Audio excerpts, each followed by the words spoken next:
You're watching TAG TV.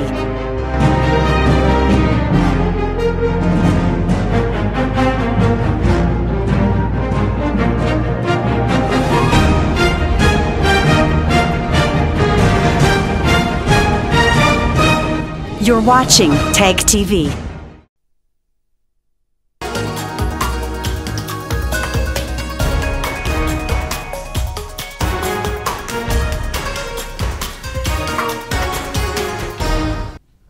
Hello viewers, I'm your host Uzma Jafri with another episode of South Asia Focus. Let's begin the show with Afghanistan, where the political situation is not getting better with the passage of time.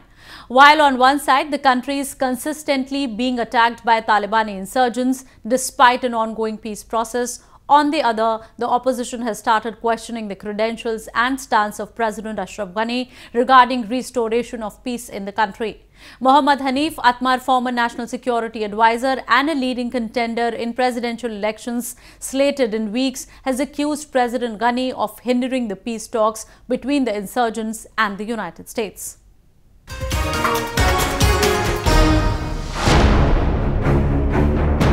The accelerating peace talks that has seemingly borne some fruits after its first 6-day round in Qatar have seemingly lost momentum, with repeated hurdles being created by President Ashraf Ghani, accuses the former National Security Advisor Mohammad Hanif Atmar. His statements came in the wake of the President Ghani opposing the peace process that has sidelined the Kabul establishment, owing to Taliban's insistence, citing that Ghani government was merely a stooge of the United States. The President of Afghanistan is certainly making things more difficult at the moment by unreasonably opposing the intra-Afghan talks, and B, taking measures that are extremely unfavorable to the process. First, he's criticizing everybody who's participated.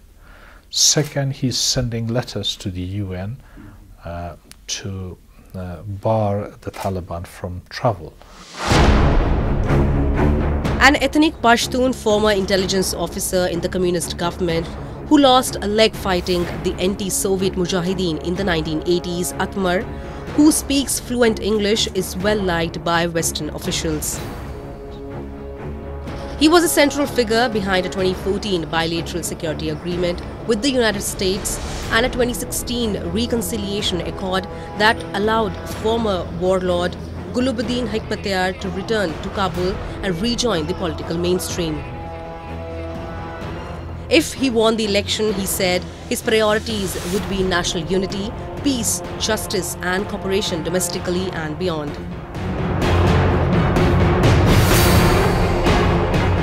Well, first of all, we all want President Ghani to step down on 21st of May because his mandate comes to an end. Second, if Taliban want the same thing, they should also demonstrate that they are committed to the peace process, that they will be also ready to agree on a ceasefire. That would be a good beginning for them to show that they are committed.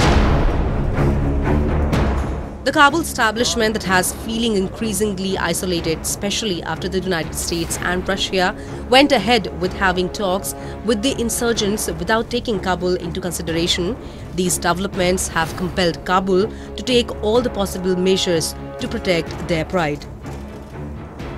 As per the reports, both sides had reached a consensus in the first round, under which foreign troops will withdraw from Afghanistan in 18 months after a peace agreement is signed, and the Taliban will ensure Afghanistan will not be used by Al-Qaeda and extremist groups to launch attacks against the US and its allies.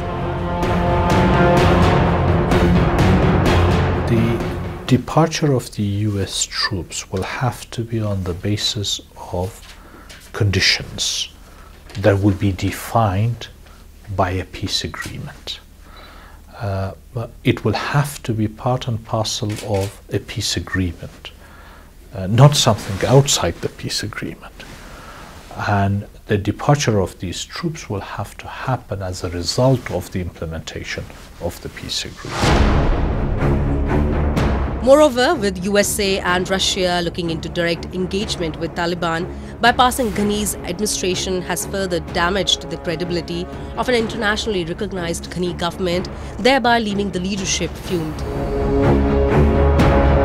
We did not discuss the idea of interim government in there, but we are certainly supportive of a caretaker government when on 21st of May, the mandate of this government comes to an end.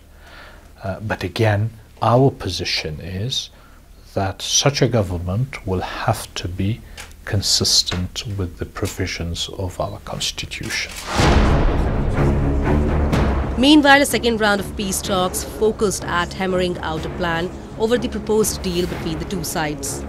One major striking point of the United States since the beginning of the talks has been to negotiate any kind of deal with the Afghanistan President Ashraf Ghani. However, the Taliban has outrightly said no to such propositions.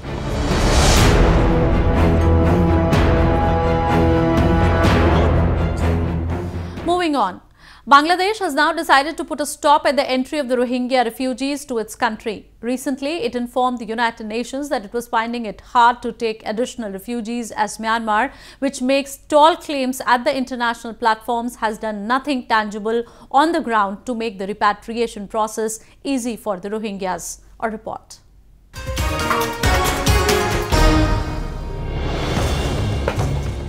Some 18 months after hundreds of thousands of Rohingya fled an alleged military crackdown in Myanmar's Rakhine state and crossed the border to settle in the sprawling refugee camps of Bangladesh's Cox's Bazar, Dhaka has expressed its incapacity before the United Nations of accommodating any refugee inside its territory. More than 700,000 Rohingya have crossed Bangladeshi boundaries since August 2017. Shahidul Haq, the Foreign Secretary of the country, informed the United Nations Security Council recently. Mr. President, I regret to inform this Council that Bangladesh would no longer be in a position to accommodate more people from Myanmar.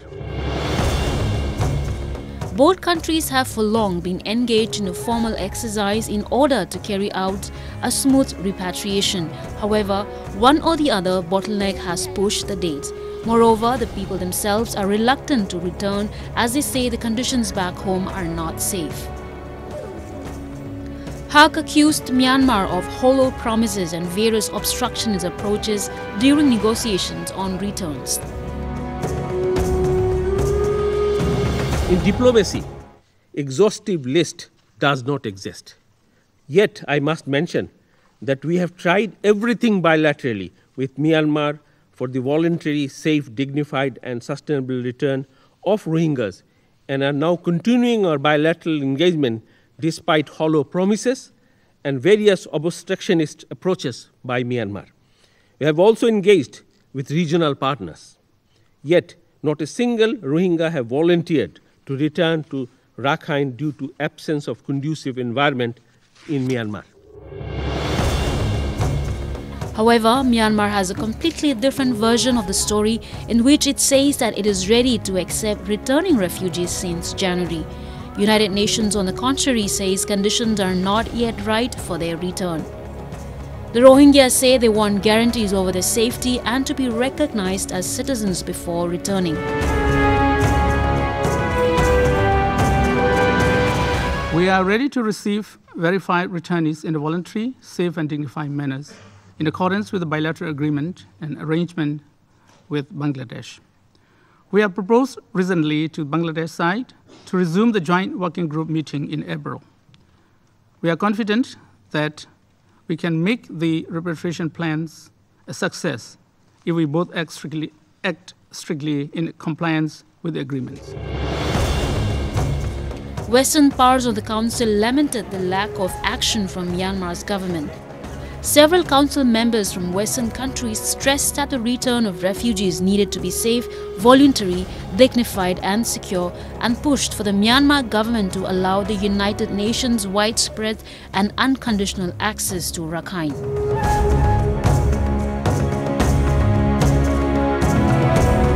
United States and United Kingdom have both expressed their disappointment at the slow progress into the issue. They also appealed the international community acknowledge the presence of largest refugee camp and appealed all to unite in order to face the mounting challenge. I think we're very disappointed that more hasn't been possible, that there hasn't been more progress on getting the refugees back. And that obviously includes creating the conditions where the refugees feel able to go back. The international community cannot ignore the world's largest refugee camp. We can and must take steps to effect change on the ground and to resolve this humanitarian crisis. The 15th Member Security Council has been split over how to deal with the crisis, with Western powers pitted against Russia and Myanmar ally China. China says that prevailing crisis was mainly an issue between Myanmar and Bangladesh, and those two countries should jointly see a solution. Russia also toed Chinese line. In December, Britain circulated a draft resolution to council members that diplomats said aims to put a timeline on Myanmar, allowing the return of refugees and addressing accountability, but China and Russia have boycotted talks on the draft. It is a documented truth that Pakistan harbors terrorism in order to subvert peace and harmony across South Asia, especially India and Afghanistan. However, more cruel and distressing is the fact that it is using innocent civilians of illegally occupied Kashmir, who are anyway accorded a no-workal treatment, as shields to execute its deadly designs. Against the consent of the owners, Pakistan uses their homes to infiltrate terrorists across the border. It has also, on purpose, set up its military installations near the residences of people who become victims of the cross-firing when Pakistan Army employs heavy weaponry, again to execute diabolic patterns. A report. A large number of people were seen moving to Hatiabala, a small town in illegally occupied POK, some 40 kilometers away from Muzaffarabad, in order to accommodate themselves in a camp for internally displaced people after an armed violent adventure by Pak Army and terrorists near their scenic hamlets left them flummoxed and scared. Although the region, under the direct patronage of Pakistan Army and its civil establishment, has been exploited as breeding and training ground by most dreadful of terrorist organizations across the world for years, and the villagers who live here have come to terms with it, an unprecedented escalation in terror operations of late has sipped in a wave of fear in these beleaguered people. Despite spiraling distress, the local government, which essentially functions as pawn to Islamabad's wills and desires, has not done anything concrete and tangible to alleviate locals' pain. The number of families coming for shelter is rising constantly, with the swelling concern of these undersized camps getting overcrowded. जो registered लोग आए हैं वो 60 फैमिलियां हैं और तकरीबन 400 के करीब हैं। अभी जो सुबह मैंने गिनती की थी वो 385 मेरे पास बन गए थे, लेकिन अभी जो 5-6 फैमिलियां हो रही हैं तो ये तकरीबन 400 से ऊपर बन जाएंगे। Life in camps is not easy, and the harsh winter has worsened the situation for the people. Inadequate supply of woolens, improper food and medical provision has left people reeling under gradually shaping inhuman conditions. Officials preparing for an uncertain future are clueless of their preparations. There is a logistical hurdle. Authorities who have tactfully created the situation have been apathic at taking any action. A stoic Nazakat Hussain, who has been running for his life in the wake of the propped-up mayhem, says that earlier it wasn't that hard to cope up, but this time around the situation has just gone out of control. कल और आज तकरीबन 10-12 फैमिलियां वहां से shift हुई हैं। जो पांडु अभी 12 फैमिलियां शिफ्ट हो रही हैं, जो पांडु आरपी गेट क्रॉस कर रही हैं, सफेदा गैप से गुजर रही हैं। इससे पहले कोई नकल मकानी वहां से नहीं हुई, लोग वहीं पे रह रहे थे, बिल्कुल अपनी मदद आपके तहत खुद उधर गुजारा कर रहे हैं। It is not just the family heads. Children who are ignorant of the gravity of the situation too are bearing the consequences of this situation created and spread by Pakistan administration. They are deprived of food and education. Zina's children are sick and scared. She said she had no option but to abandon her home in order to protect herself and her children. उसकी बाल बच्चा आन का दर पदर भूखे थे नंगे मरन लगे बच्चे बीमार हो गए आन गए था सटे कैंप और सख्त तकलीफा बेचा. Spreading terrorism, extremism and religious intolerance in Jammu and Kashmir, POK and Gilgit-Baltistan continue to top the agenda of Pakistan's deep state of army and its intelligence agency, the ISI. In a bid to improve its image internationally, Pakistan has constantly been trying to portray itself as a torchbearer of peace. However, the reality is that the army generals who hold the sway over domestic as well as diplomatic affairs of the country are in true sense a bunch of authoritarians who use all tricks in the book to keep occupied regions under their control.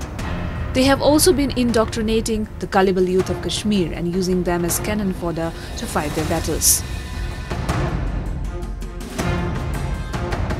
Despite being condemned globally for its devious activities, Pakistan is constantly portraying itself as a preacher of peace. In a desperate attempt to redeem its image at the global platform, Pakistan has played another bluff of calling itself a believer of the negotiations. It says that it has been working extensively to make the project of Kartarpur work in near future. Not to forget that enough of the evidence is available in the public domain wreaking Pakistan's nefarious designs along the religious project of Kartarpur. A report.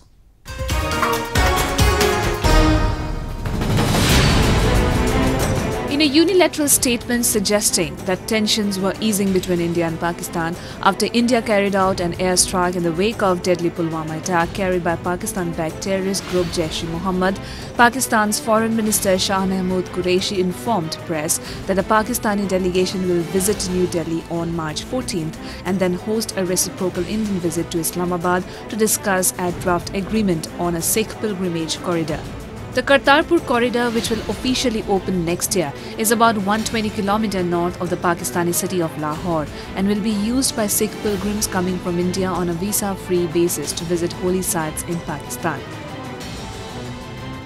दो तीन फैसले किए हैं, मैं आपसे share करता हूँ। Number 1, हमने फैसला किया है कि जो हमारे हाई कमिश्नर हैं सुहेल महमूद साहब, जो यहाँ आए हुए थे कंसल्टेशंस के लिए, हम उनको वापस दिल्ली लौटा दें और इंशाअल्लाह वो 2 रोज़ में दिल्ली वापस जाने का इरादा रखते हैं और ये कम्युनिकेट कर दिया गया है उनके फॉरेन ऑफिस को।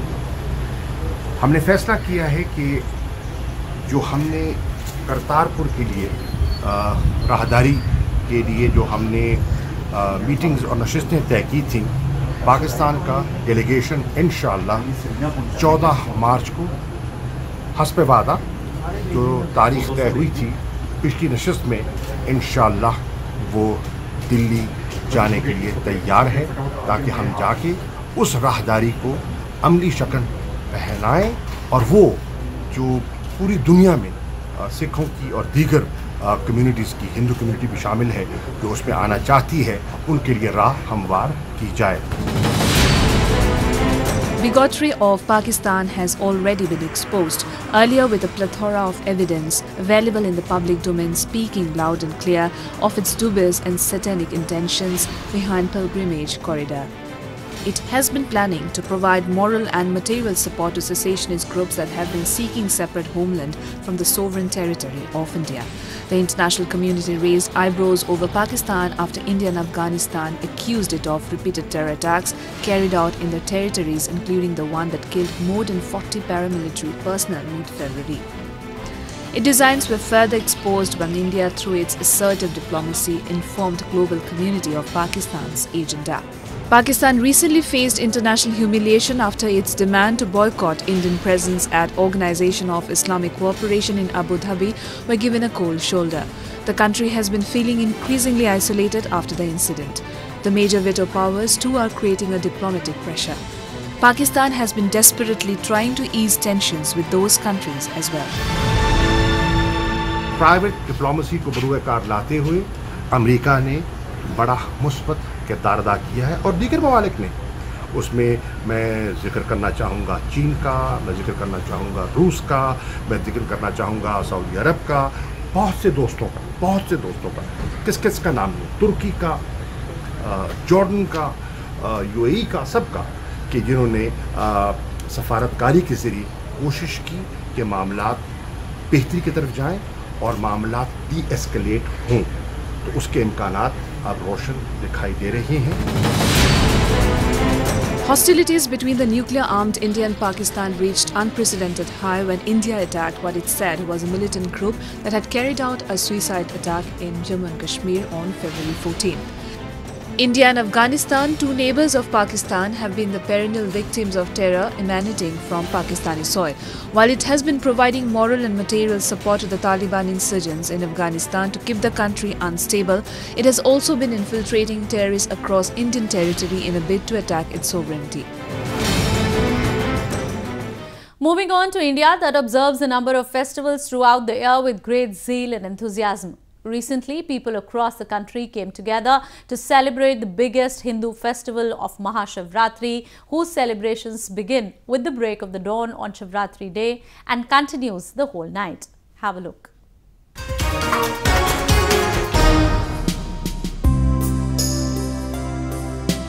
Temple decked up with flowers and lights, devotees making a beeline to seek the blessings of Lord Shiva, and atmosphere full of colors and spiritualism. This is what defines the celebrations of Mahashivratri, a Hindu festival that marks the night when Lord Shiva married his consort, goddess Parvati. Celebrated on the new moon day in the month of Magh, according to Hindu calendar, the festival is most auspicious occasion for Indians and is observed with equal enthusiasm by people irrespective of their caste and community.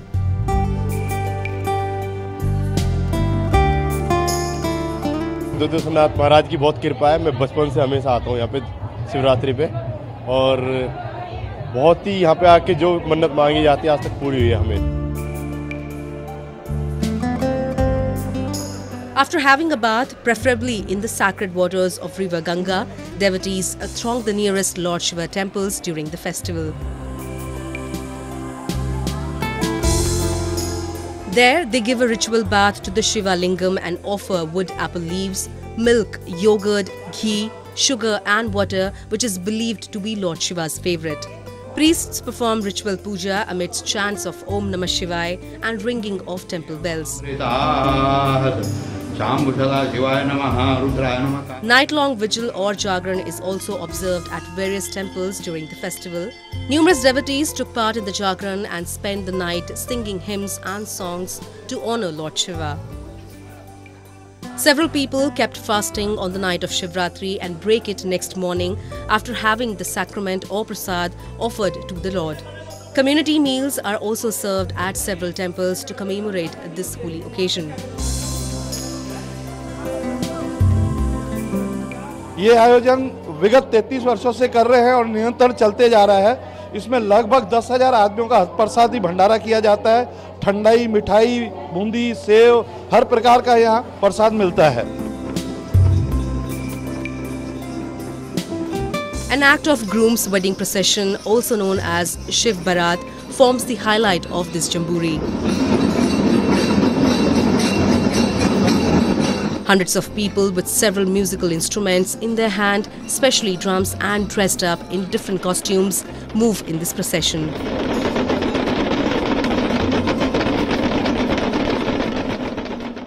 आज विशेष महत्व इसलिए है कि बाबा विश्वनाथ जी की शादी आज हुई है और माता पार्वती के साथ बाबा विश्वनाथ जी की आज शादी होती है और रंगभरी एकादशी के दिन गौना लाते हैं। यही हमारे काशी की संस्कृति है। काशीवासी मिल करके, सभी देव अतिथि मिल करके इस बारात की शोभा बढ़ाते हैं और गौना लाते हैं। जितना उत्साह उनके घर के बच्चों की शादी में नहीं होता है, उतना उत्साह इस शादी में होता है। Mahashivratri is the much-awaited festival in India. Devotees believe that sincere observance of Shivratri puja on this particular occasion and all-night worship of Lord Shiva will absolve them of all their sins and liberate them from the cycle of birth and death. Shivratri festival is particularly awaited by Hindu women, both married and unmarried women, who perform puja with great faith on this day to appease goddess Parvati, to have good husbands or long and prosperous married life. With that, we come to the end of this week's episode. See you next week. Goodbye and take care.